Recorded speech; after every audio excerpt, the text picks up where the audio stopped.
Good morning, everybody. Good morning. Dr. Vibe here, host and producer of the award-winning Dr. Vibe show, the home of Epic Conversations, and I'm the host of Epic Conversations, 2020 Best Podcast News Award winner, 2018 Innovation Award winner given out by the Canadian Ethnic Media Association. I also co-host and co-produce the only online show in the world for dads and fathers. It's sponsored by Dove Men Plus Care. And in 2021, we're still waiting for 2023, reached out directly and indirectly to over 100,000 fathers around the world. And as always, Ryan Knight is here, so it's Ryan Knight's time. Ryan Knight.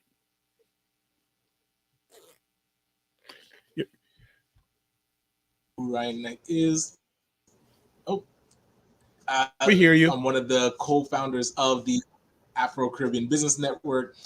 We support entrepreneurs of African and Caribbean heritage, and really to figure out what stage of business they're in and to help them create a strategy to grow their companies exponentially.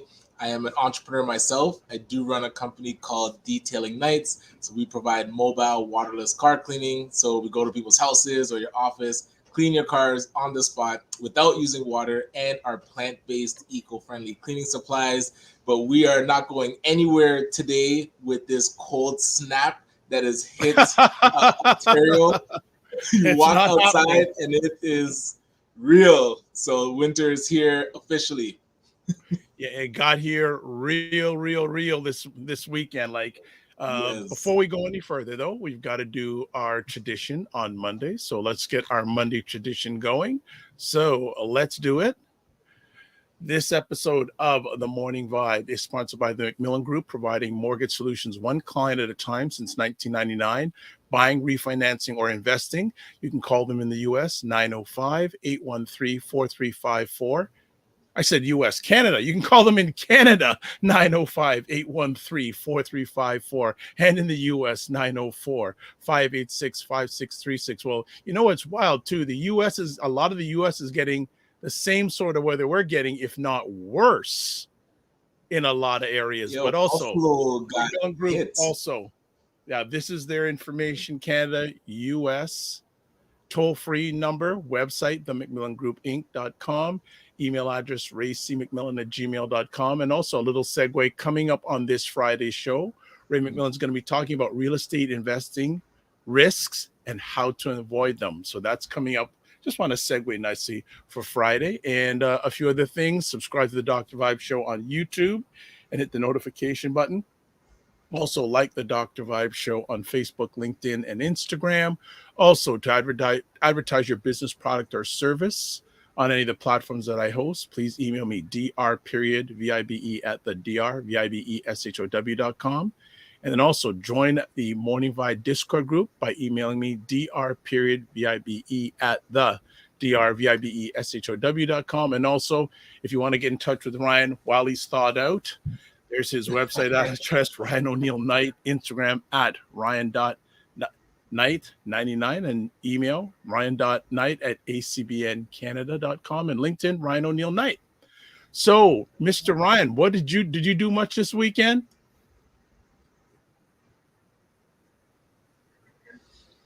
This weekend, my daughter Jasmine, she started somewhat of a part-time job over at the Bramley City Center. So shout out to I Train, I Win, Ada there that owns the stores, like fitness apparel for men and women. And so I'm there with her, chaperoning. So we got to open and close, and I got to see her kind of in her element, talking to customers, and really proud of her. And beyond that, we as a family on Saturday went to check out a new vegan restaurant, or I guess a vegan fast food joint, where it's called, oh my gosh, The Odd Burger. So they were doing their I like that name. Where's that located? It is in Oshawa. Okay. So yeah, in a plaza there in Oshawa, off of Rickson. So yeah, Right. testing out. They had what they call a pulled barbecue chicken burger. They had something that looked like a Big Mac, and really good ice cream. And my wife, being lactose intolerant, it's Yeah. difficult to find really good soft serve ice cream, and Right. theirs was actually excellent. So after finishing the 7-day detox that I did with A Plus Smoothies, a friend of mine, Anthony, challenged me to his smoothie detox. So as that ended, we found a good vegan spot. So now we have Vegan Delights that's in Whitby. Shout out to Lisa there. And in Oshawa, Yes. the Odd Burger. Excellent. Well done. Really nice. Did you get caught in any of the crazy weather on last Friday? The rain, the snow? Only the snow for a bit, because my children are the only ones that would ask for ice cream as the biggest snowstorm so far is happening. So when I picked them up, there was nothing, no snow. I was like about 5 o'clock. So I'm like, okay, let's Oh. go out and get it. And when you look outside, it was just a blizzard. They're like, it's not far. Let's just go quick. So we walk into the ice cream place, and the Yeah. lady looked shocked. She's like, "Whoa, you made it!" I think we're the only people that went to get some ice cream that night.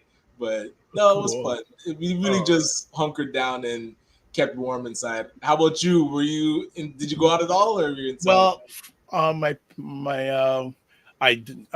my dad called me on like mid Friday afternoon and say, "Hey," I said, "Do you need anything?" He says, "We're looking to get this, this, and this is, but you know what? You don't have to come. This big storm is coming." No, no, no. I said, "Hey, you know what? I'm gonna make it." So got through the grocery store really quick, got there, got back before all the crazy weather hit. So that was really good. And so that was good. And then on Saturday, uh, it wasn't that bad on Saturday. The nice thing about Saturday, most of the inclement weather had stopped, and a lot of people, I think, stayed off the roads on Saturday because traveling around on Saturday was fantastic. And Yeah, that's and sort of it's my somewhat psychology. melted. Yeah, it Yeah, melted. It wasn't as much because of the rain we had in the morning, washed away right. all the snow, and before it started to freeze, which is now the fact. Big shout I wanted to the Jamaican Canadian Association and the Walnut Foundation was doing a PSA testing for Black men over 40 and Black men who don't have a doctor. So I have a doctor. I go to my doctor every 3 months. So I said, I spoke with Anthony Henry ahead of time. Say, hey, I'll just show up, support, etc. And I was in and out of there in half an hour Okay, excellent. with food too. So Okay, yeah, okay. so a big shout out to Anthony Henry and the Walnut Foundation. Great turnout. Actually met some people from Princess Margaret who they're collaborating with on this initiative, and it looks like they are very interested in coming on the show and Solid. talking about prostate cancer. The lady who was taking all my friends, wow, you do this, this, and this. We need to get on the show. I said, here's my contact information. It's up to you. So we'll Absolutely. see what happens there. And yesterday just took easy because if I just feel like I'm full of holes, the wind was out of bounds this weekend. Yes, and it'll find any open spot Yes. in your attire. So Yes, you have to be prepared. absolutely. So bundle up Yes. wherever you're watching this live. I think most places in North America, you got even like Seattle, Washington, really cold there too. But you know what? Let's do our shout outs to people. Good morning, Fitness IQ Cam. You. All right. Good morning, Wayne Harris. Good morning, Sugaring and Massage Spalon. Hey, Oh, yeah, in Mississauga, down at okay. here, Ontario, and Dundas. Okay. Definitely go get pampered by All right. oh my gosh, Jessica JJ Thomas. Mars from Phoenix. Good morning. Is it cold in Phoenix, JJ Mars? Opal Inspired. Good morning, Opal Inspired. Yes, I did go to the Walnut Foundation. Good morning, Shirley. Good morning, Margaret Walker. Hope you doing well. Would love to hear from you. I guess also on Thursday night. Yeah, it was Thursday. I didn't talk about it. Maybe you weren't. Maybe I talked about it on Friday. I don't remember. Went to a Foodpreneur had their third cohort, so that third Nice. cohort celebration at the Drake Hotel, and that was a really great event. Yeah, I did Excellent. talk about this on Friday, but yeah, big ups to them. So I think we have a friend coming on today. I've known him for a long time. Okay. But you were able to nail him because he's put it out there. Unbelievable. You said it on the show in the comments that I see the smile on his face in the green room. He's going, yeah, we follow up and follow through. Yes. So just before any further, JG Mar says I'm in Colorado, -6 degrees. That's Fahrenheit in Colorado right now. All right. So do you want to do the introduction since you got him? That is rough.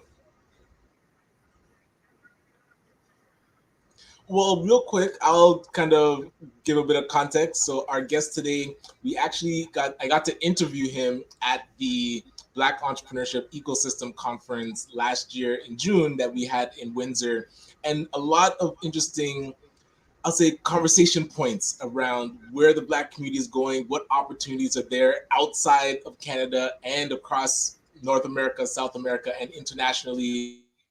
And then, as you mentioned, when we were on our show talking, he was watching and he said, when you guys are ready, invite us on. So our guest today is the chair of the Black Parliamentary Caucus for the Liberal Party, MP Michael Couteau. We really appreciate you taking the time and looking forward to learning more about a bit of your back history and your experience right now in politics, which ranges from being a trustee to an MPP to then an MP now. So I don't know if you want to add anything to that, Dr. Vibe.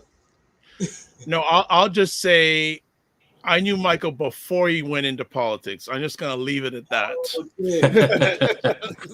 Good morning, gentlemen. Good morning. How are you and the family doing? You know what? Things are great. I was listening to your weekends, and it sounded like you both had productive weekends. Dr. Vibe, it was nice that you're out to see your dad. I go see my dad almost every single day when I'm in the city, and wow, nice. My father's 85 now, and he still lives by himself. He's he's partial. I would say he's pretty much blind, but he's very functional. And so when you were telling that story, I thought about my weekend. I went to go see him, and I have two brothers, so we kind of all and my wife, everyone kind of goes by on different times, and it's nice. We're lucky to to be able to to have our if you do have your parents or a parent around, it's a blessing, right? Absolutely. Let me ask, as you just shared about it there. Oh, we lost Michael for a moment. Okay, hopefully we're going to get him back. Hopefully we'll have Michael back in a moment. But yeah, so certainly when he comes back, I would like to ask Michael what his father has meant to him. Right.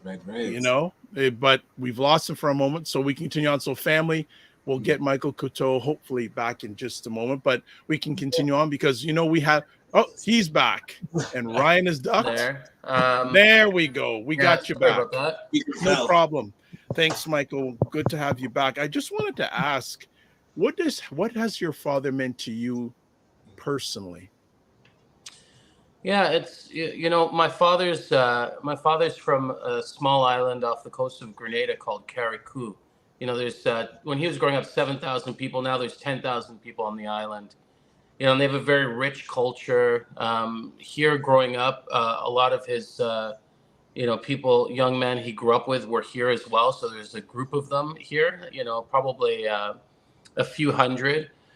So he's taught me a lot about values and culture. I went back to Carriacou many times, but I'm not, I wasn't raised there like him, but I think a lot of those values followed him. And they're in my house, they're in my brother's house. So I think it's just I would say the values, the way you approach things. My father, doesn't take anything from people. He's got strong, moral values. I would say Christian values, to be honest. He's instilled them in us. Where you treat people properly and you do kind things for people. And my father was never, my whole life, he was never mean to me, or he was strict, and we got disciplined. Don't get me wrong, but I mean, he was fair. and he was a he's always been a good person. So I think just learning from him, the type of person you want to be. And my mother was, she was very she was different in many ways, good qualities, but she was tough and she spoke her mind. And I think the combination of the two both got instilled in me, and it was a nice balance. My dad's quiet, where my mother is very vocal. So that combination. Where's your mother from? My mother's from England. So my father left Carriacou when he was about 18 years old and went on a boat, went to Trinidad, and then went to England. And there he met my mother, and they started a family. And then we came here. I was about 4.5 years old when we came to Canada. So it's interesting. So many people from the Caribbean have a similar story where their parents, left, went to England, and then came here. And it was just, an aunt or an uncle that sent, money for them to buy a ticket, right? Or sent a ticket for them to come. It's the typical immigrant story. And, it's interesting. My father was telling me a few days ago, there's a lady back home in Carriacou that he always talks to. And he was telling me how her father gave him the money, to go from Carriacou to England. And then my aunt sent the money to go from England to Canada, apparently. So I think that was the route. But, but it was just, the kindness of people, it could be next door neighbor, relative, really looking after people back then. And you hear those stories and you're just reminded how important, even a small, action can actually change the trajectory of someone's life, right? If it wasn't for that man sending for my father, I wouldn't be talking to you right now. And I was curious, and I don't want to get too deep into politics just yet, but what was the thoughts of your parents when you did decide to go into politics? Or were they encouraging you initially to get into it, or was this something that came out of left field? My parents kind of knew, like, when I went to university that I was interested in politics. I, got involved, but I was the first person in my family to get involved. My parents didn't even vote, to be honest. The Caribbean story where, I pushed my parents to get their citizenship. They were just fine with, landed immigrant status, right? A permanent resident. I'm like, I booked an appointment for myself and then dragged them with me. And then eventually, they became voters because of me as well. I think the first time my brother voted was voting for me. The first time my parents, same situation, right? So, they were, my mother always said to me, you can do anything you want. Just, you can put your mind to it. You can do anything you want. That was her default thing, just be safe. And she said, be good. And if you can't be good, at least be safe. She used to say to me, be safe, try to be as good as possible. And, my mother worked at, I got to tell you a little story about my mom. She worked at a hospital for children. She used to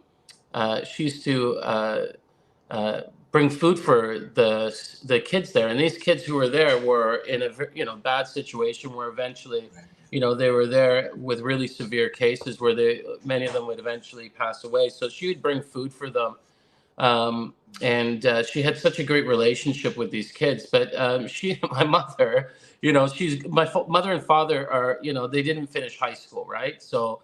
My mother's from a poor area in England. My father was from Grenada. You could only go to, even though my father was bright in school, you could only go to school if you had the cash, right? For high school, right? You had to pay back then. But my mother, she was always fighting for fairness, and she actually started the union at the workplace she was in. She one day just picked up the phone and called, I think it was QP, and got the union started because they were going to contract the workers. So she would, anyone who was in the kitchen staff, they were going to bring in contract workers. So she brought in the union and started that, that fight locally. So, even though my mom wasn't involved in politics, I think she still had this fighting spirit. That was, and I always say, if my mom, was afforded the opportunity for education, I think she would have done some pretty cool things. Nice. Yeah. So how did the political journey start? Where did it start? Why? How did it start? I always tell this story. I feel like I've told the story 1,000 times. When you hear your own Sorry. stories, but I'm going to tell this story. So just in case there's one person, our friend in Colorado probably hasn't heard the story. There you right? go. Right. So we grew up in Flemington Park. If you know Flemington Park, it's a community, beautiful community, but there's people who are there. A lot of them, there could be Toronto community housing or low cost affordable housing. You're in the neighborhood, and there's multicultural. We lived at a building, 7 Rochfort, and in the back there was a pool, like a community pool, and it was full of water, and it was winter time, and it started to thaw out. Spring was coming, and kids were playing on the ice, little kids. There's a big hole in the fence that was probably about 4 feet, and people were just going through it. So I told the superintendent, one of those kids are going to fall through. I was about 15, 16. I said, the pool's deep. Someone's going to fall through there. And nothing happened. A few days went by, and I saw the superintendent again, and I said, hey, and no response. So I called the management company, because I was just like, okay, well. So then I pulled out they didn't listen. So I pulled out the white pages. Remember the white pages? Right. The Google before the internet, right? Yes. You could find out anything. So I pulled out there was the blue section, and I looked under the MPP, and I called the MPP's office, and I told them, and within an hour it was fixed. So in my mind, that was like my, the entry point to like the vision of like, if you want to get stuff done, sounds like the MPP or the member of parliament could get things done. So in the back of my mind, I always had this interest for politics, because they saw it as like a mechanism to get things done. So that was in the back of my head. And I applied for university, applied when I got in. I took a couple of political science courses, realized I really liked it. It's a lot of philosophy. It's a lot of, sociology, economics. It's all this stuff combined, politics, right? And if you study it, it's actually an interesting thing to study. Political history, Canadian history. People think it may be boring. It's not. And from there, I just started getting involved, and I went to the library, and I'll finish the story, but I went to the library and pulled out the encyclopedia again, some old technology, and I looked up the different political parties. I read a little bit about them. I had no clue what the political parties meant, and I decided I was a liberal, mainly because, I guess prior to 68, Black people were not allowed in this country, right? It was law, right? So the former Trudeau changed the Immigration Act and opened up the door, and that's how my family got in. I'm assuming, maybe your families too, because of those changes. And I decided I was a liberal because of the, being in the middle and the immigration policy, and some of the other pieces around, like, just multiculturalism, the concept of bilingualism. Those pieces were really important to me. And I just walked into the Liberal headquarters and said I'd like to volunteer. And no one knew who I was, and it just started volunteering. And here I am, 30 years later. And you work on something that's quite remarkable, where you bring all the Black elected officials together to start working together. And I know you worked with Tony Ince in Nova Scotia. So putting that together now, and I guess hearing other stories and how they initially got into politics, what does it make you think of now, being over 20 years in, I was like, on the inside, like how involved should our community be in politics, and what have you seen that you're able to get done by being, because some people just dismiss it and be like, listen, politics, nothing gets done. What do you feel about how you've been able to impact change? The community, if you grew up listening to hip hop, if you grew up in the 60s, if you grew up in the 50s, you dislike politics, right? I think, if you listen to good hip hop music, there's a distrust to politicians, to politics. I think Karis one calls it politricks, it's just, there's a distrust to politics in the community, right? And there's a distrust traditionally to policing, to corporations, because these entities have not served the Black community well. And we acknowledge that, there's no question. But, I've always looked at politics as like the mechanism to make societal changes. And, I'm living proof that you can actually, get involved in politics and do some good. Like I think back at the school board, we brought and Dr. Vibe, we talked about this years ago, about disaggregated race-based data. Like when I brought that motion forward at the school board, that was the first public entity in the country that did that, at a large scale. Focused on youth. Bruce Davis and myself, we took all the jobs of the TDSB, earmarked 80% of them, and put them for only people eligible in certain postal codes because the kids weren't getting the jobs in the neighborhoods like mine, right? So, Focus on Youth was entirely based on emotion. A community use of schools program where, we lowered the fees by 80%, was through some research we did. And I put together a panel, and we lowered the cost by 80% in some cases to rent school facilities because the school board was making money off of it. We figured that out. Those are like community use of schools, which many people use today. Focus on Youth, which was replicated right across the province. Collection of disaggregated race-based data. Like that was at the school board. I was able to do that. And then, going to the Black Youth Action Plan, first of its kind in the country. These are just ideas that you put in front of your colleagues and they vote on it. Community rallies around it. But you can get stuff done. Anyone who, there's dozens of organizations out there today that benefit from the Black Youth Action Plan, that benefit from, and those programs were replicated federally. A lot of the federal programs now were replicated around some of the provincial programs we had, right? So, we have this opportunity to put forward ideas in a forum where people can vote on it and allocate resources and change law. Never forget that, the Ontario government or the federal government, these are the largest, corporate boards. So in a sense, they're corporations, and the school board is a corporation. They sit as a board, but they have the power not only to allocate resources, they can change law.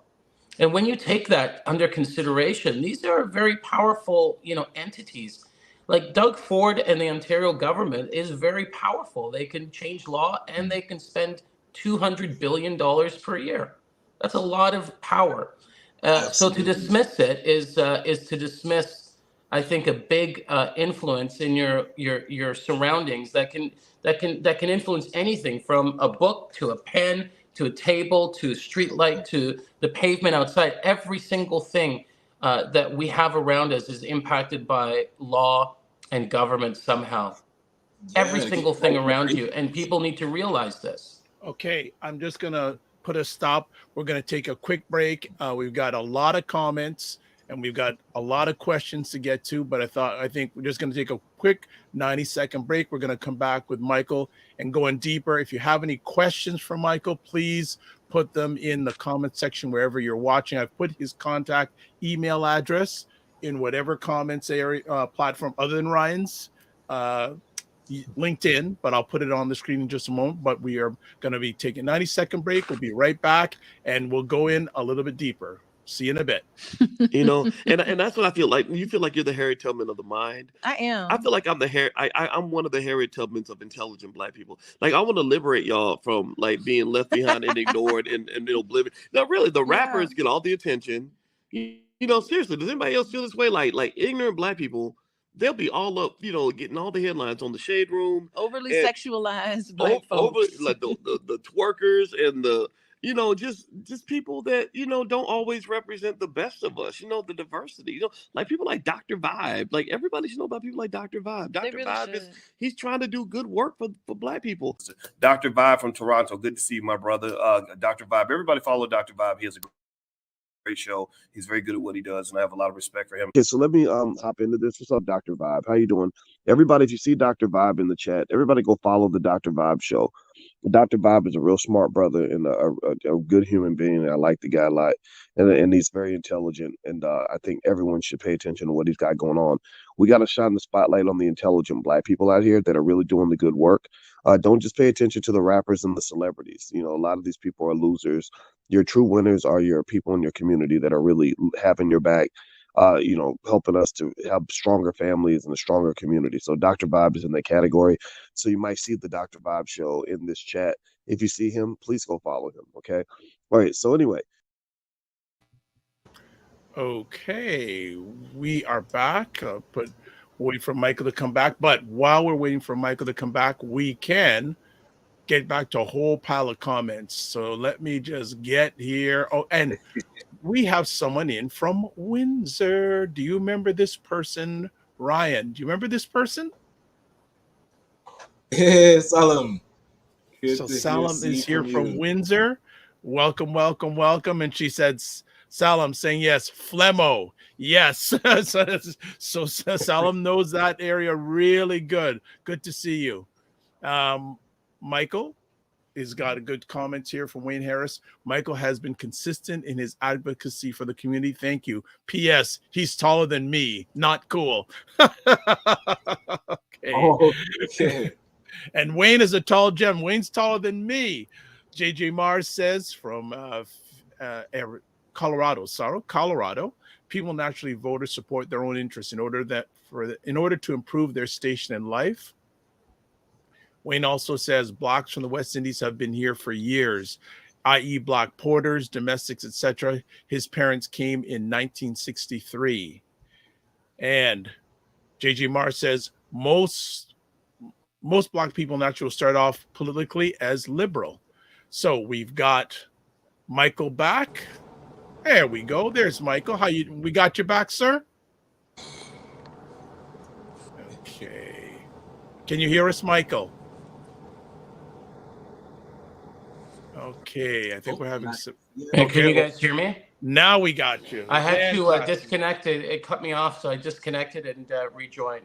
All right, fantastic. We're happy, and just out of respect, how much time do you comfortably have for us? Because I know I didn't know where you're going to be chiming in from, because I got some information you're going to be on the West Coast, you're going to be here. So yeah, I'm actually going out to Vancouver today. That's what I meant. Exactly. Yeah. Wow. Your intelligence is reaching far. Well, there's an announcement coming up from the federal minister. Wow, you're good. You're good.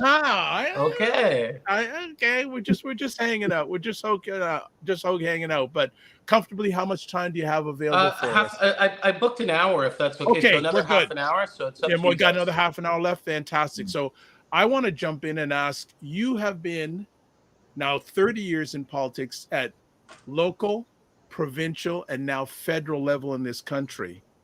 What's that been like?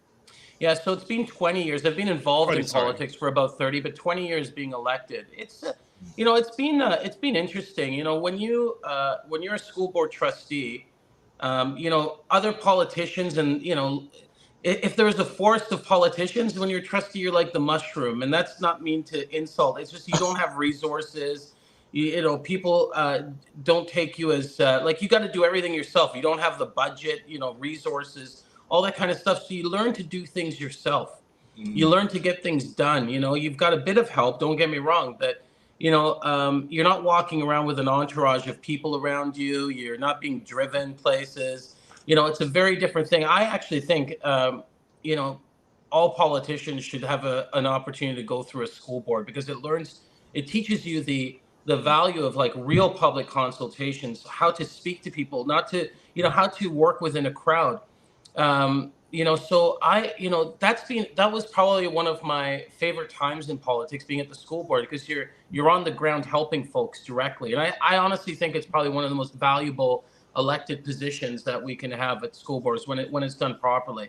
But going from there and then going to the provincial legislature as a backbencher, then as a parliamentary assistant, and then as a minister for 6 years. I did 6 portfolios when I was there, from the Anti-Racism Directorate, Children and Youth Services, Community Social Services, Tourism, Culture, Sport, Pan Am Games, Citizenship and Immigration. It was a really interesting, at the end, I had a huge political staff. We were managing just under $20 billion of resources. So it was a very hectic kind of environment. You sit in a room and there's 10 bureaucrats across the table, and you're sitting there with your political advisors, and you've got 25 decision points to make, and they could be very very big decisions, like, are you going to open that prison or close that prison? Are you going to close that Children's Aid Society down because they've merged them? like there's some pretty big things, that people put in front of you, and eventually you kind of bring that to cabinet. But a lot of those decisions are mandated, so you've got to decide. Then we lost power in 2018. I became an independent backbencher with really no voice in the legislature. And then I went to the federal government where I'm a backbencher again. So I've kind of been all over the place. And the one thing I've learned is that it doesn't matter what position you're in. If you're elected, you have power. You have a voice. Don't waste it. Don't waste your time in this position, because you can actually get things done regardless of where you are, which party. You can actually, champion change. The second thing that I learned is that, sometimes in politics, you're the one with the power, and sometimes you're the one with the least power.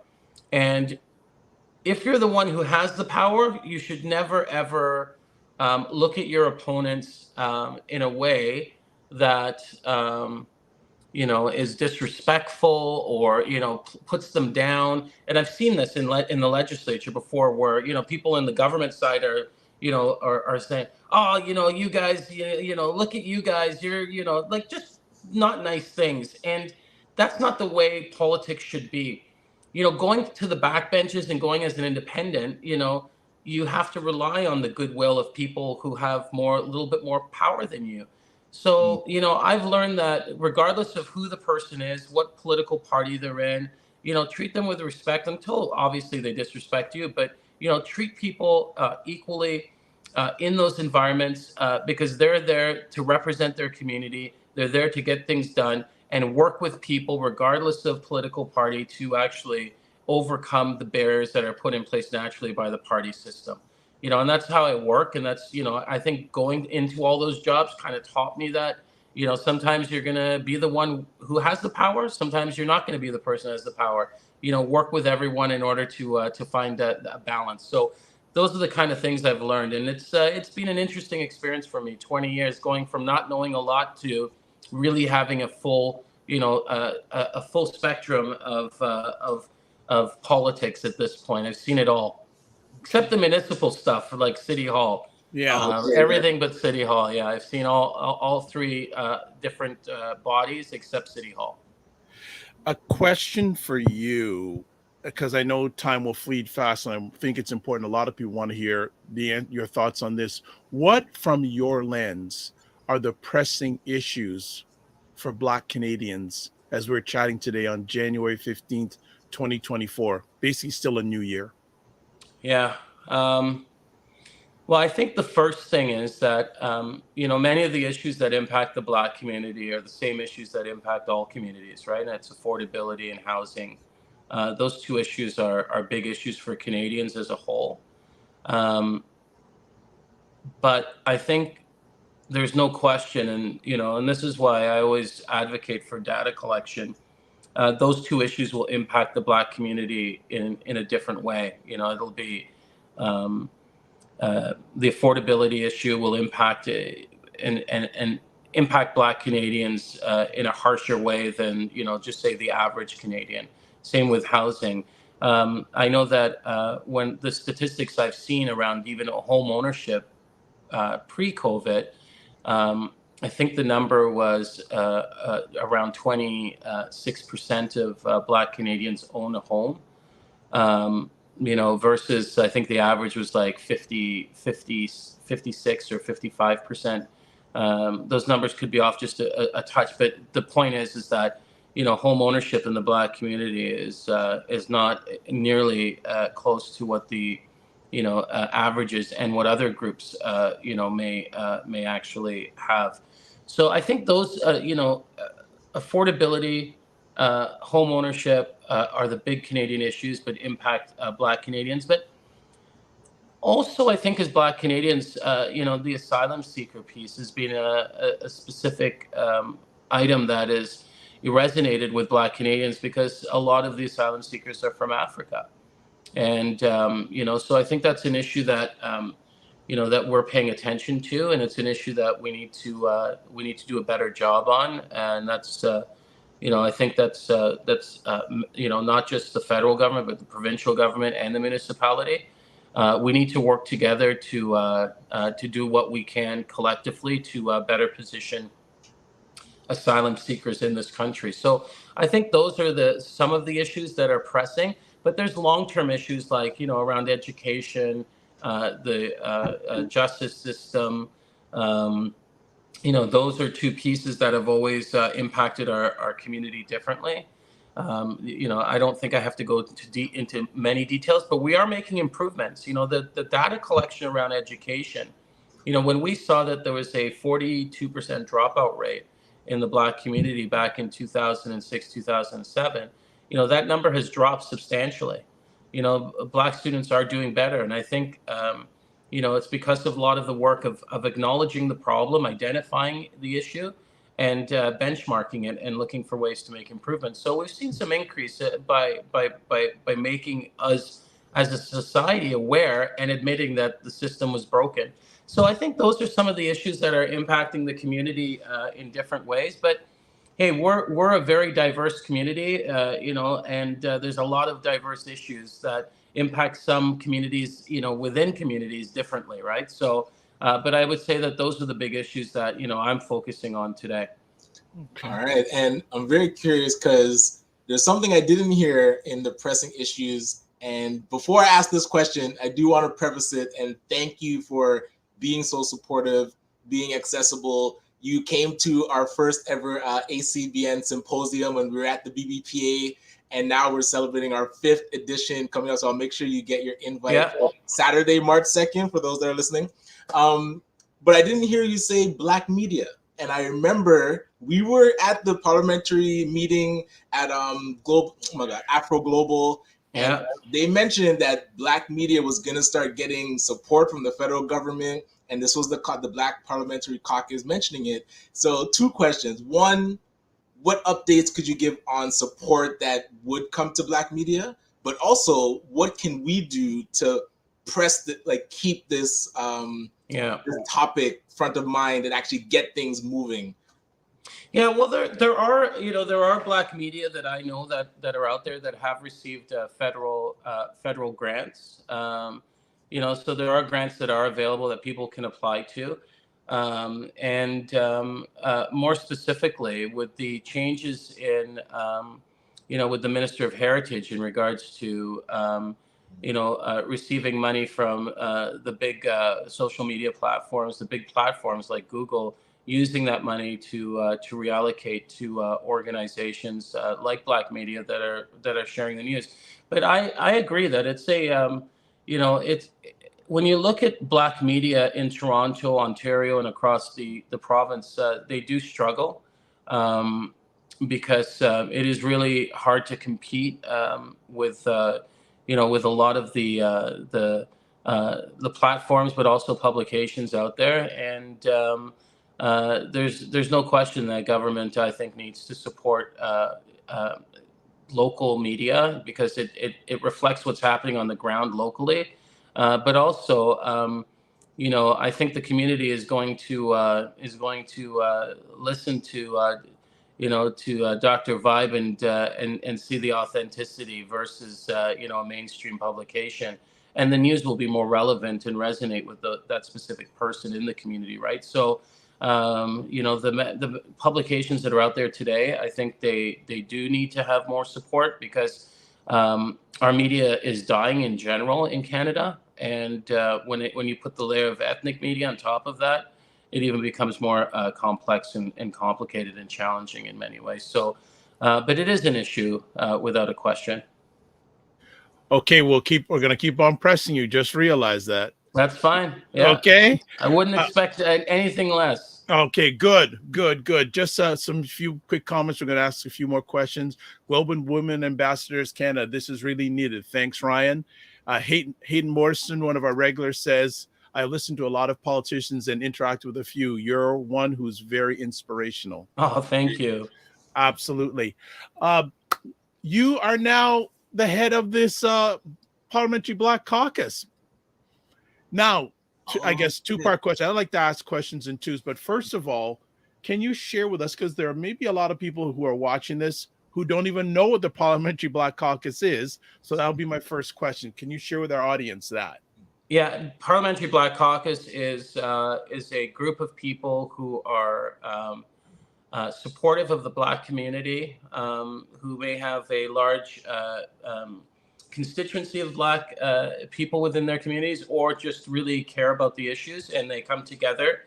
So you can be from, you can be Black, you can be white, you can be Chinese, and if you're an elected official or a senator, you can join the Parliamentary Black Caucus. So if you're an MP or a senator, you can join the Parliamentary Black Caucus. The executive is made up of the members of African descent. So we come together to focus on issues that impact the community, and most importantly, how to use the legislative process in order to better position the community. It's fairly new. I know Greg Fergus and a few folks started the Parliamentary Black Caucus in 2015. But it is still fairly new. You have to realize that there's a lot of change in politics, like who represents and who's there. So we've some of the original members are not there anymore, but I co-chair it with Senator Moody. The nice thing about the Parliamentary Black Caucus now is that there's I think 7 or 8 Black female senators in Canada. So because they have they're going to be there, until they hit a certain age, there's going to be some more consistency. So the fact that that's built up, they will be able to contribute a lot more in its longevity. Politicians come and go when they're elected, so at least we'll have the stability there. But the Parliamentary Black Caucus is a group of people who come together to caucus, to collaborate on issues impacting the community and how to use the legislative process to help. Okay, so just going to jump in a few more people. Want to shout out to Ryan Singh. Looking forward to speaking more about the media discourse here and globally, and happy to you on that, Mr. Ryan. Also, Dr. Tachi chiming in from Fort Lauderdale. Oh, wow. Dr. Tachi, host of the livest show about media, tech, and pop culture called Media Scope, going to be coming back on in mid-February, Wednesdays, 5 p.m. Eastern time on Instagram, and then 6 p.m. on Facebook, YouTube, LinkedIn, and other platforms. And she does say, and we didn't say it, happy MLK Day to our U.S. viewers. This is celebrating the great Martin Luther King. So that's go ahead, Brian. Well, speaking of U.S., I know you were able to put together, I don't know if you'd call it, was it a trade mission or just a trip down to... A delegation, I would say, yeah. Right, down to the United States. And I was curious what came out of that, like what types of opportunities should we be looking out for as we're right next door, yet I don't feel like definitely the Black business community doesn't tap into those types of opportunities in the U.S. So I was curious how that trip was and what you learned from what opportunities are coming out. That trip was remarkable. Dr. Moody and myself and the members of the Black Caucus went down, and we met with we went to Howard University and met with the big 4 or 5 civil rights organization like the NAACP, etc. We went to the room where the case was built for the the famous case to desegregate the school board, where they actually prepared for the case. And we met with folks from the big civil rights organizations and agreed that we need to work together. We met with Howard University. We agreed to collaborate more, and we went to Washington, to Capitol Hill, and met with the Congressional Black Caucus and, had meetings with them to figure out what we can do to work together.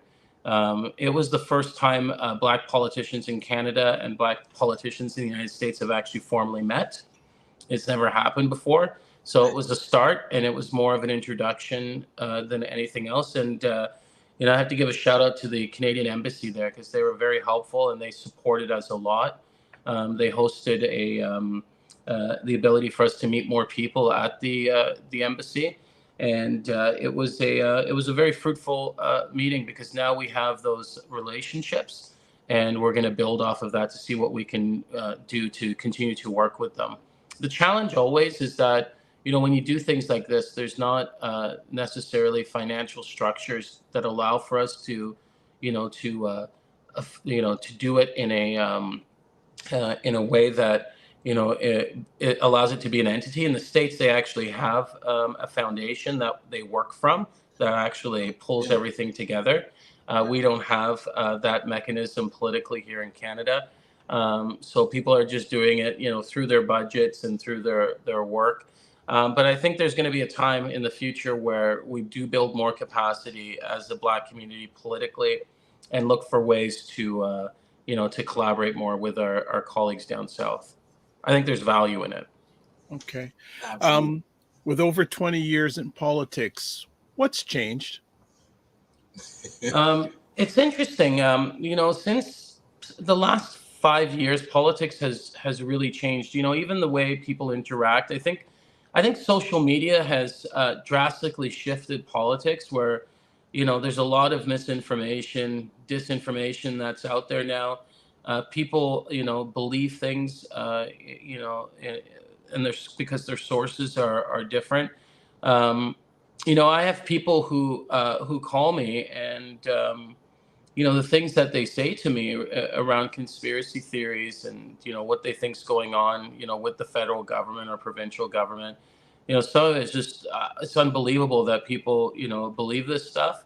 But I think it speaks to a larger issue, and that's our society as a whole. There's a famous book called The Empire of Illusion. It was a book by a University of Toronto professor, and it's called The End of Literacy and the Embrace of the Spectacle.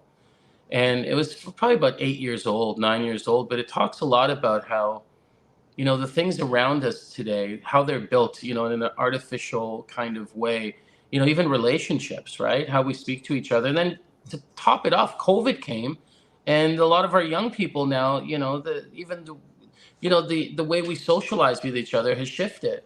Right. So I think the challenges are out there. Like people are, our mental health issues are on the rise, like challenges for people. Affordability has shifted. The dream of home ownership, the Canadian dream has shifted. I think there are a lot of people out there today that are not as optimistic in the future as they were maybe 15 years ago, which is so I think that's changed. The belief that the system can actually help you. I've noticed just the social media stuff. Like I go through my Instagram, I've noticed that and for no reason, some weird stuff comes up, like morbid stuff, and I'm always like getting rid of it. I'm like, why are they showing me this picture of a guy with a gun who's shooter does this? Like, why are you showing me this stuff, right? Yeah, the algorithm, man, you get locked. Yeah, the algorithm, and it's like normalizing violence. And I have to keep removing that that line in order to fix the algorithm. But I mean, our kids are not doing that. They're just going through. And they're getting pulled in directions, and at the end of the day, you believe a fringe idea that may not necessarily resonate with the health and well-being of society as a whole. And I think it's our job as politicians, but also as community leaders, like the both of you are, to really look for ways to keep people optimistic, to have people believe that we can build a better tomorrow. Like those things are not just corny. It's not corny rhetoric. This is we can build a future that's beautiful. This country has afforded us with everything we need to build a wonderful place, and we need to get past the challenges we have in front of us. People with $2 million mortgages, going up to 7%. That's a big challenge. But remember that that this country is full of opportunities, and I don't think you should not allow yourself to come into a frame of mind that is pessimistic versus optimistic, where you believe in a world that is cruel versus a world that's beautiful. If you want to be beautiful, do beautiful things. It's an important thing. So I know my answers are very, very long, Dr. Vibe, and I apologize, but I think that question is such an important question because the world has changed. And it's our job as leaders in the community to keep sharing positive, pieces of information and have people believe in the narrative that, Canada remains one of the greatest places in the world to live, and opportunities out there. You just have to go and find it. And I'm very curious because you say how the world has changed. So I want you to take off your political hat for a sec, but keep all the experience. And now, as us, we're talking about scrolling through Instagram, and I came across going to buyblacks.com, their Instagram, and it says this content can't be viewed in Canada. So now, as a person that is seeing newspapers that have been around for, I think Pride is closed down, Share is either closed down or about to, what would you, as a citizen, seeing Black media not really getting the support that it needs, what would you do to engage government to get the resources or to start the advocacy to get these things shifted so that we see Pride and Share become stuff like the Toronto Star and become like the Sun and have longevity? And yes, I do know as the owner, we have to think of succession planning and we have to do our part, but what could we do as citizens to really engage with government to make get those pressing issues start to see some momentum and resolve? Government. So I'm going to remove my government hat, like you said. Okay. So I'm going to remove that. We didn't want to. Okay, all right. Okay. Cannot be used for political acts. I would say that if you ask me what my political human philosophy, the philosophy I have when it comes to the Black community, I would say I'm a Garveyite. I really believe that. Booker T. Washington, the double duty dollar, like this whole philosophy of spending in the community to build up that way. And the reliance on government should be limited. Like the government is not a lifeline. Government is an enhancement. Models are changing constantly. Perhaps the print model, the traditional, I love the Share. I love the Caribbean Camera. I love the Pride, what it's done for our community. Those publications traditionally have been very valuable to the Black community and to the Caribbean community, those publications over the last 20, 30, 40 years, right? But the thing is, to rely on people just to pick up a newspaper in a grocery store, that model's it's shifted, right? We used to go pick up some jerk chicken and pick up a copy of Share. That was the approach. Now people are using Uber Eats and they're ordering jerk chicken to their house. So where does that so I think that there are, if you assume that people are making money in this world, which we know what they are, content is making more money than ever before. So the big question is, well, how do you deliver the content that you want to deliver? So, media is traditional media is dying. We know this. Print media is dying. Yeah. So, my advice to any publication is to invest more on platforms, invest more on direct delivery, invest more in just new and emerging technologies. So that would be my advice, to look for ways to kind of ride the wave and rely less on government, but use government. Take every single opportunity to leverage any possible grant that you can get from government, but at the same time build a system that it can weather the storm if necessary. And that's it. It's easy for me to say. I'm not a business person. I'm not an entrepreneur. So, I recognize the challenges, but removing my political hat, that would be my kind of approach if I was doing it myself. Well, I love that, because that's why I started what I started many years ago, because all I had was a laptop, a dream, and this microphone. Oh, I came to your house and I was like, I couldn't believe that. It was so simple. The first interview we did, you know, that was 20 years ago, right? Easily. Like you were lightning years ahead of everyone else. Well, you know, and I know you got to go. I think you're a time traveler, my friend. Thank you. Well, hey, maybe Marvel will do a series on me, the OG time traveler, right? I know you got to go, but a few quick things. I don't know if you remember a bookstore, Burke's Bookstore. Remember that? Bookstore. They were in downtown Toronto many years ago, and I remember they're great stalwarts in the Black community, as far as I'm concerned. Yes, I remember. Yeah, Yes, Sam and Rita Burke, and that's another thing. Another conversation. The lack of Black bookstores in this country. That's a whole other conversation. Yeah. But I remember 15, 20 years ago saying, Sam and Rita, there's going to be a day you're going to be able to do video calls through their phone. And they were telling me, you're crazy, you're out of your mind and all this. And about a year ago, Mrs. Burke called me and said, Dr. Vibe, I have you to are give a time it to traveler. So she said, you were absolutely right.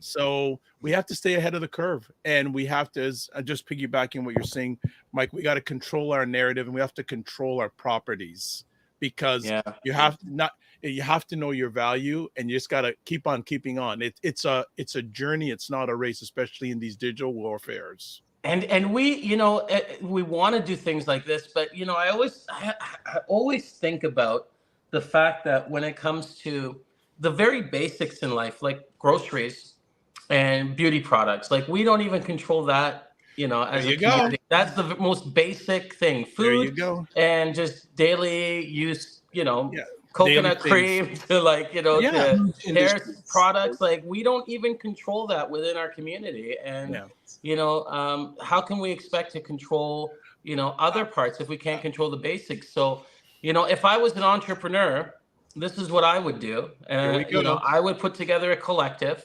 There you go. I knew that was of 500 people who put in $500 a piece, and I would open up a cooperative beauty product place, knowing that all the profits go back into supporting the community. That would be my first step if I had the time and the ability to do that. And Ryan, I can see Ryan's thinking about it, so I'll put in my $500 when you're ready. What about a Black Media Collective? There you go. There you go. Like, why not? Why not? Okay. All right. So, Michael, you've given us 2 minutes more than you promised, but we value your time. Want to say thank you for taking the time, as always. More importantly, we want to say blessings to you and your family, because I know you do a lot of hard work, but you do have a family, and most importantly, want to hail up you as a father, a Black father, and a Black man, and championing Black people, not only in this country, but globally. Well, I want to say thank you to both of you, because, you know, I know the work you do, and it's not like you just decided yesterday to start doing this. Like you're dedicating, you know, like a lot of time to sharing information, good information. And it goes back to that point that, you know, I believe in optimism. I believe in a bright future, and what you're doing by sharing positive, good information with folks. And Ryan, the work you're doing, you know, to support Black business and that mentorship, to me, you're both building the future. And I want to say thank you for the work you're doing. I recognize it, and I'd love to come back on the show anytime in the future. Absolutely. Hey, and we might lock you into a monthly segment. So no, be careful now. No, it's all right. Okay, guys, I have his phone number, people, but I'm not giving it to anybody. But I'm going to be texting today to have an offline conversation of Black Media. That number hasn't changed, and that's another great business little tip. Don't change your phone number unless you. Yeah, it hasn't changed in 25 years. People come to me like, Michael, can I get your number? I'm like, you have my number. And then I call the person, and their phone rings, and they see my number. I'm like, you have my number. It's there. Yeah, you have my number. All right. Well, Michael, want to say again, blessings to you and your family. Blessings to you on what you have done, are doing, and will be doing. And please don't be afraid to reach out if there's anything we can potentially help you with, because we know it's not just staying you, it's going through you. Yeah, well, thank you so much, and you guys have a wonderful day and a great week. And safe trip out west, by the way. Thank you. Yes. Thank And you so do much. say hello to Minister Kara for me. We have actually had her on the platform a few times. She's amazing. You know, Yes. she works hard and she does a great job. Absolutely. So, okay. Take care, guys. All right. Have a great one. Take care. Bye-bye. All right. Michael Couteau. Absolutely. So this broadcast was brought to you by Ryan Knight. Right. Hey, we have to be persistent and consistent. So yes. So we heard him there. We heard him. So like I said, people, I got his phone number on this. So you know right in the after I finish, I'm going to say, okay, when we have a meeting and talk a little bit more about this stuff. That's right. We got a couple commitments. We got beauty cooperative, $500. We want to see the government start to support Black media. We are going to press on that. And definitely, like you said, he'll be back. But I want to just quickly give you your flowers, because with your persistence and consistency, you've been able to create these types of platforms where we can have these conversations. So I want to say thank you to you, because it has, I think you might be getting close, like 3,000 plus conversations. Or it's 5,000. Is it over 5,000? If you take out the ones I've done on my platform and other platforms, it's over 5,000. Actually, you're reading my alleged mind. The other day, I was going to say, how many episodes of the Morning Vibe have we done? So I'm gonna see if I can get. I'm gonna get one of the students to figure that out for me, because I said I don't want to make the time to do that. I'll have someone else to do it. Let's just chat. Okay, so good idea, but we don't control the production. You talk about Michael's idea. That's the real thing. Yep. And also they say the producers will still edge us about.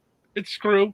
You got the distribution, distribution and production. I think even more distribution is more than key, because look, banks don't own money, but they own the distribution of money. Right? They don't print it. The Bank of Canada prints money. And what did Prince say? What was the? Okay. Prince, Prince said he said that. Content is king, but distribution is the emperor. Yes. Think about that. So Global Women's Ambassadors, very enlightening session. You're highly appreciated. Thank you. Well, follow if you are not following on YouTube, do it, please. Hayden Moore says, how can we get 500 of us together with $500? That'd be so powerful. That's a good question. Hey, we shall have that conversation. We'll probably do a whole episode about that. I told him the other day, what did you see? That's like you. What did you tell? We missed the message before it. Yeah.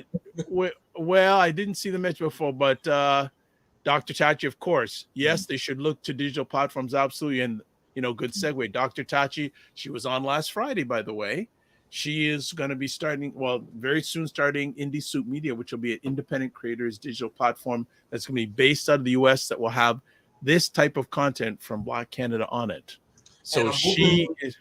Yeah, that you can introduce Roger and Camille from By Blacks, because about the 5,000 episodes. Okay, yes, Fitness. Wow. All right, but that's but this great thank you to Michael, really and truly. I have to say big ups to him. As I said, I've known him for a long time, and I've just seen him.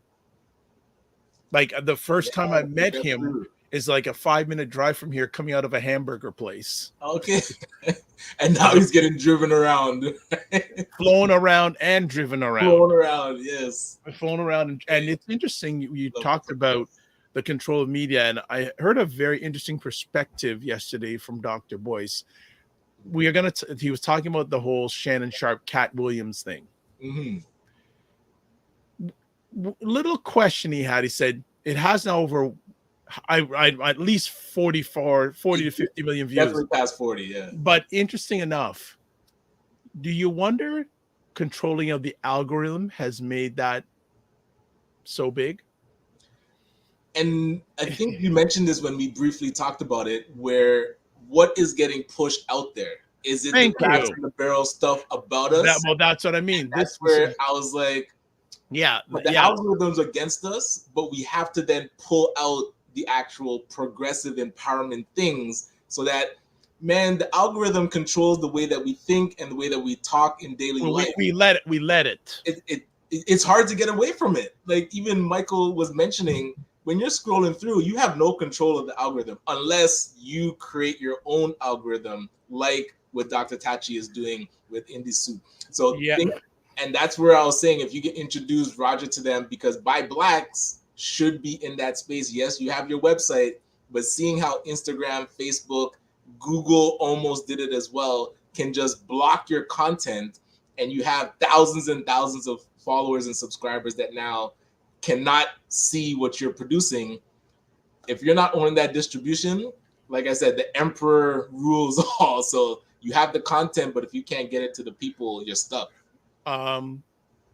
Hayden says, by the way, I'm person number 1 for the 500. There you go. The you're number 500 3, project. What do you mean 1? There's already 3 committed, so we got number 4. But Hayden, we appreciate you. So here's an interesting question. I saw this scrolling through my Instagram timeline. Is there is it a over the top platform? And Dr. Tachi, if you're still here, is it Tubi? Is it Tubi? Is it called? So Roland Martin did an interesting piece about Tubi and who owns it. So if you don't know and you've been watching all this black content on this Tubi, it is owned by, oh my gosh, Fox. Rupert Murdoch, and he gave an interesting take on how the Fox television station was built up through black content, and then they've been able to now create Fox News, get the NFL, and dismiss the black content, but now they're back again because our eyeballs are so powerful. We don't realize how collectively powerful we are. Yeah, and the thing is, so Fox is the same company that provides money for the Republican Party of the United States to do anti-voter legislation, a lot of things that are anti-black. Fox provides money to the Republican Party to, for lack of a better, shut us down. It goes deep. So as we always say, it all goes back to follow the money. It's all money-based, people. Yes. It's all money-based. So let me just say, Roger says, hey, ranks for hiding the issue that Canadian houses are phasing. Absolutely. Yes. Absolutely. And Dr. Tachi says it's Fox owned, hence Disney owned. So there you go. And people think Disney are left, sort of center left. No. So yeah, absolutely. So the black media piece never goes away, but also Isaac Hayes III did and Isaac Hayes III has a platform called Fanbase, which is black owned. Right. And you can also put yourself as a creator and monetize on that platform also. And I sent them an email because they were doing a crowdfund campaign and residents from Canada weren't allowed to participate. So I was like, yo, you got to open it up so we can support. Did they ever answer you? No, they said the platform wasn't built to accept Canadian. I had to do it through my US. It was a mess. But yes, Fanbase. Actually, and it's funny, I met digitally Isaac Hayes through what's the name? I'm forgetting that audio platform that was I haven't been on it for a Clubhouse? while. Through Clubhouse. Okay. And we knew of each other, and I sent him about 3 months ago 2 messages. Would love to have you on so we can get support, like black Canadian support of your platform. He never responded, but that's okay. Yeah. I put it out there, no problem. Yes. I put it out there, but yeah, so it's so see, family, we are pressing for black media. And it definitely is something that is important, and it becomes more important every day because look, any money that we would make, we ain't gonna support outlets like Fox.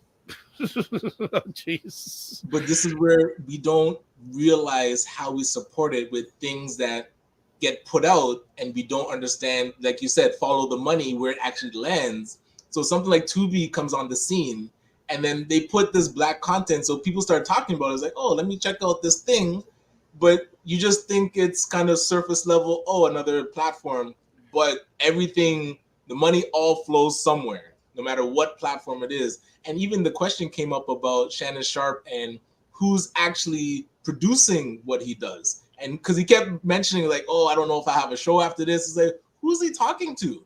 Because somebody's clearly... Okay, so here's a little bit interesting story about Club Shay. So we'll even go back. So people have to realize Shannon Sharpe up until about a few months ago, was on Fox, a Fox program called, I can't remember what it's called, with Skip Bayless. Okay, right. They were on for a number of years together. Okay, that's a Fox property. So him and Skip had a fallout. He now goes to ESPN, but Club Shay Shay was founded while he was still with Fox. So if I understand correctly, and Dr. Taj is here, so you can correct me, Club Shay Shay, when it was founded, was a joint venture between Shannon Sharpe and Fox. Now, when he left, Fox no longer had any, I think, interest ownership-wise in Club Shay Shay. But then right out of the box, he signed a deal with a gentleman named Colin Cowherd. Now, a lot of people may not know that word, but he's one of the most powerful sports media people out there. He has a show 3 hours every day, Monday to Friday on Fox. Here's what people need to realize and what Shannon Sharpe is doing. What a lot of major content creators are doing now. Yeah, they have their network gig, but they also have their own gig outside of that. Now, Shannon Sharpe then signed a distribution deal with, is it called? I can't remember the name of the platform, but Colin Cowherd has his own podcast platform with content creators. Shannon signed a distribution deal with Colin Cowherd for Club Shay Shay. Gotcha. Yeah. Stephen A. People may know the name Stephen A. Smith, big highest paid person on ESPN, one of the highest sports media people paid in North America.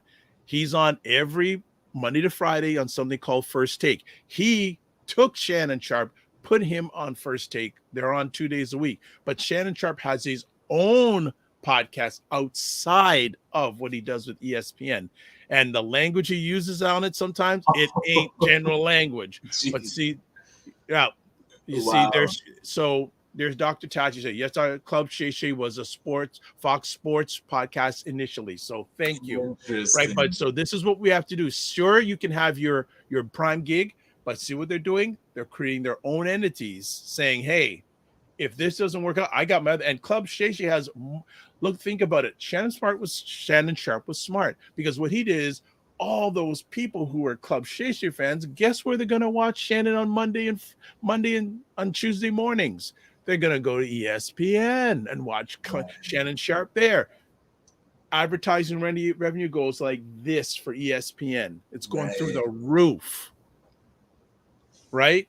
Gone through the roof. So, getting back initially, you got to question, why did the algorithm give so much exposure to that Cat Williams and Shannon Sharpe episode, where other things that I think are more valuable, that are not beef centric, right? Yes, don't get the algorithm going. And that we almost would bet that the algorithm is not controlled by people like us. I'm not saying, I'm just saying. Yes. Right. So Sean McIntyre says it's technically feasible for us to bring our own Black centric. It is technology feasible. What's the prevention? Yes, well, we have to follow the blueprint what Dr. Tachi's doing. We have to follow the blueprint what Dr. Boyce Watkins doing. We have to follow the blueprint. Even Dame Dash created his own streaming network that not a lot of people know about. So there's the technology there. It's out there. Yeah, we just have to bring the collaboration or doing it on your own. Like, much respect. Yeah. Some people may have their challenges with Boyce Watkins, but he has done it through hard sweat on his own. Mm-hmm. He's had and now he is just now looking for collaboration, but he's done, if you think I've done a lot with 5,000, he's done over 20,000 YouTube broadcasts. Yeah. Like, if you want to follow Boyce Watkins, sometimes he's on 3, 4, 5 times a day. Right. And that's not including his YouTube shorts. Mm-hmm. Oh my gosh. Right. So his wife, Dr. Alicia, calls him a juggernaut. He is he's always chugging, he's always going. So that's it for today. A wonderful conversation as always. We want to thank everyone for hanging out with us today. So what's going on with you for the rest of the week, Ryan? So it is jam-packed. Michael Couteau, he mentioned pushing and getting these grants. So this week we have a lot of grant workshops happening because of the Foundation for Black Communities. They have their big grant, which is between $40,000 to $250,000 for Black community projects. So you can be an incorporated nonprofit, and you can also be an unincorporated group collaborative. So we're showing the differences between how to apply, Today, Friday, oh my gosh, January the 15th, Monday at 6:30. It's Monday, yes, Monday, not Friday. And also on Friday, we're doing a session.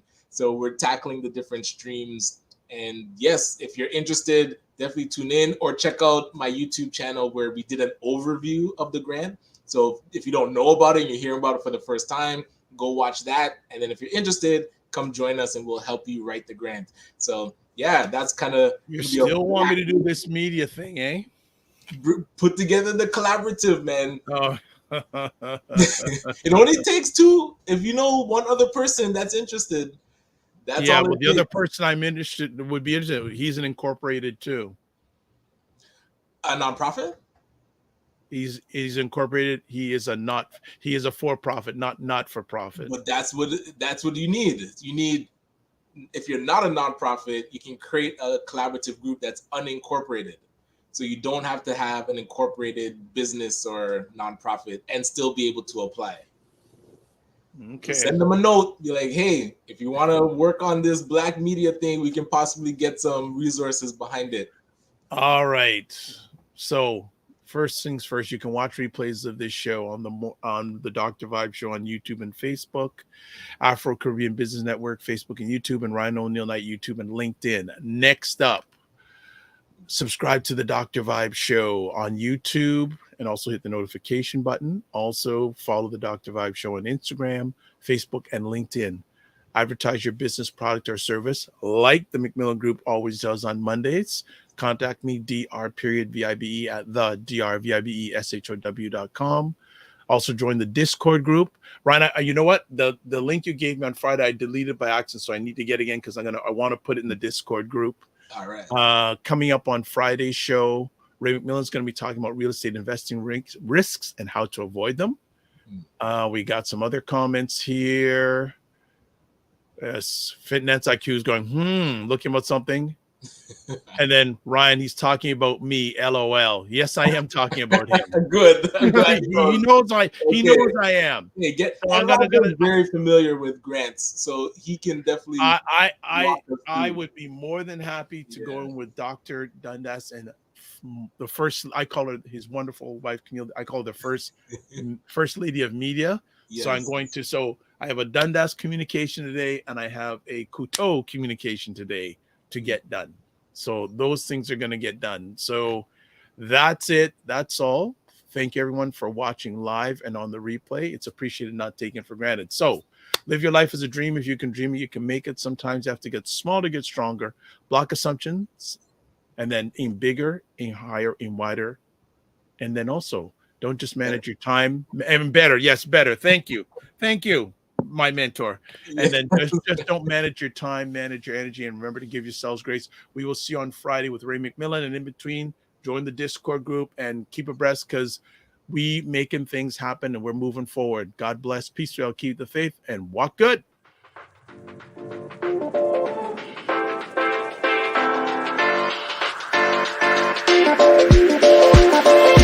Here we go.